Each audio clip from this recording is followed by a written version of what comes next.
Hello and welcome back to day 15 of Advent of Tess.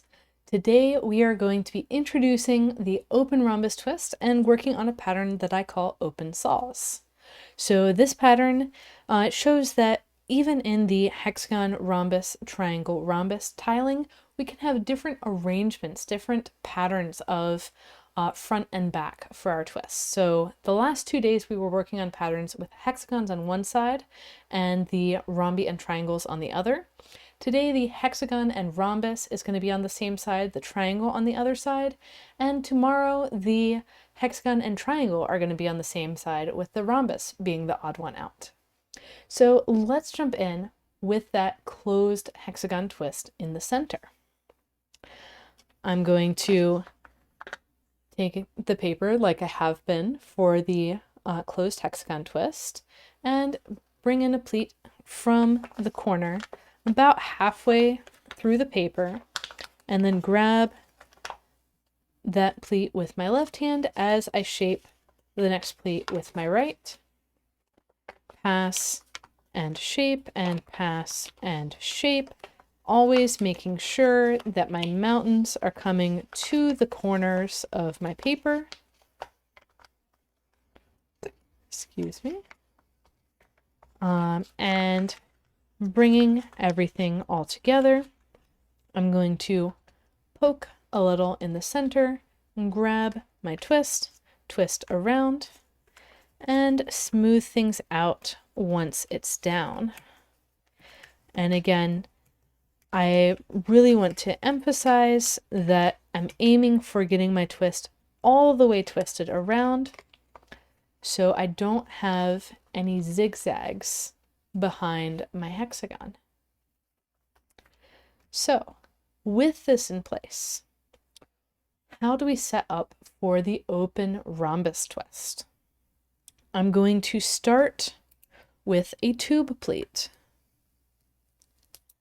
because that's the spacing we're using here. And as I set my tube pleat, I'm looking for a certain shape to emerge. In this case, I'm looking for what I like to think of as an anvil shape. So I'm going to need this anvil here on my paper. And one way to think of this is that instead of having a through line and two diagonals like we normally would, we're going to have our through line shifted over one and our second diagonal shifted up one. So now our through line is off by 1 and our diagonals are off by 2. I like to just look for the anvil shape, but either way is a good metric. And once you've got it, you can go ahead and squash. I'm mostly squashing from the top here, focusing on the inner bits first, so I can spread out to the corner that's right by the edge of the paper. In this particular tessellation, since I'm putting a triangle twist on the back here, I'm going to take the bottom of the tube and open that up. So again, remember this pleat coming from the center is going to act like the through line. So the mountain is going to shift one away from the existing mountain, away from the existing valley. So we're not trying to line up mountain with valley. That's not what we want to do. We want to shift it the other way, put the valley on the far side. And then our tube here, our diagonal pleat, can jump up 2 spacings. And notice that I've got this little bit of paper. I'm not running this all the way through. I'm letting it open into a triangle wrap. So on the back side here, I've got a 3-way intersection that's coming into place, one spacing in from the edge of the paper.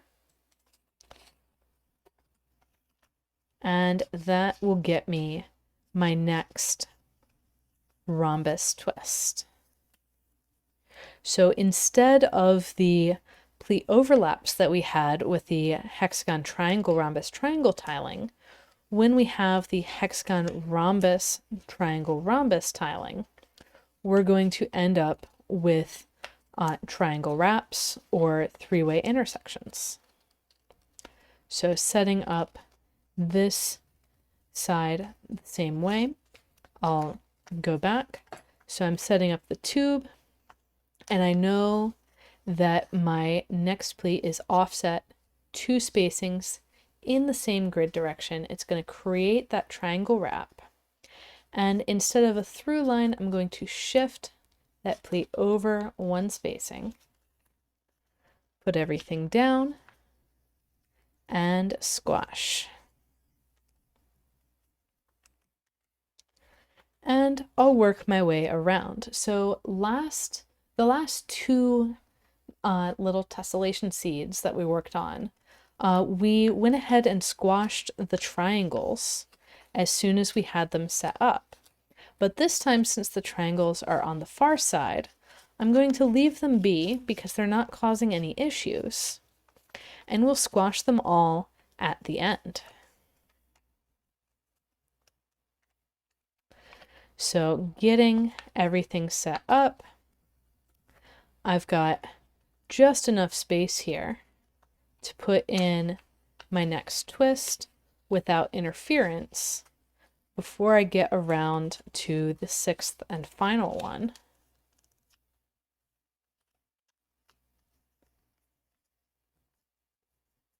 And again, I'm emphasizing the central and emphasizing the inner part of the rhombus first before working my way out to this outer tip. And then swinging around, I'm going to need to pop this line down. So I had a mountain going through here. And to create the tube, that's going to need to be a valley, and the next grid line up will need to be a mountain. So you can see it makes the tube with this inner portion. So I open the mountain that was going through, pop it down on the valley, and then I'll set up the rest of my rhombus as usual, then deal with this situation in the corner, which is going to pop into place as a 3-way intersection of valleys, aka a triangle wrap. From there, I can squash my new twist.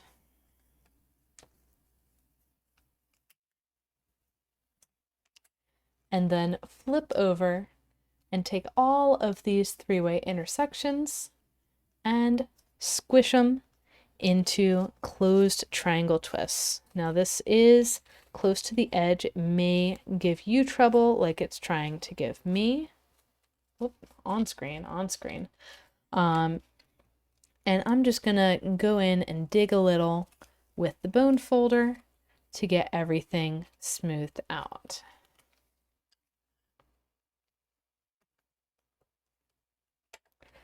And so I'm taking this free pleat of the 3-way intersection, pushing it up and squishing. And I don't even really care if this flies out. I can still get 2 edges before I reset my triangle onto the grid lines. The trick is getting all of the corners to stay precise if one edge blows out like that. And just getting all of these little squishies into place. We do have full triangle twists, so no partials here. We're just right up on the edge.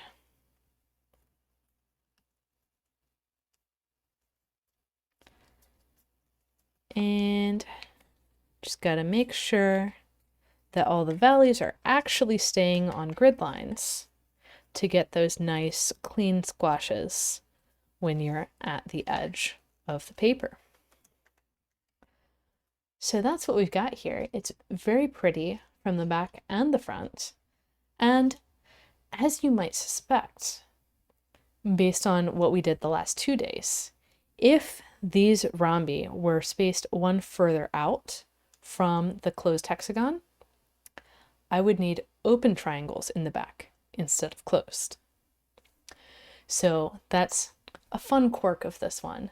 And we'll see tomorrow how that works in the opposite direction, where we'll have the hexagon on the back, rhombi on the front, open triangles on the back with the hexagon.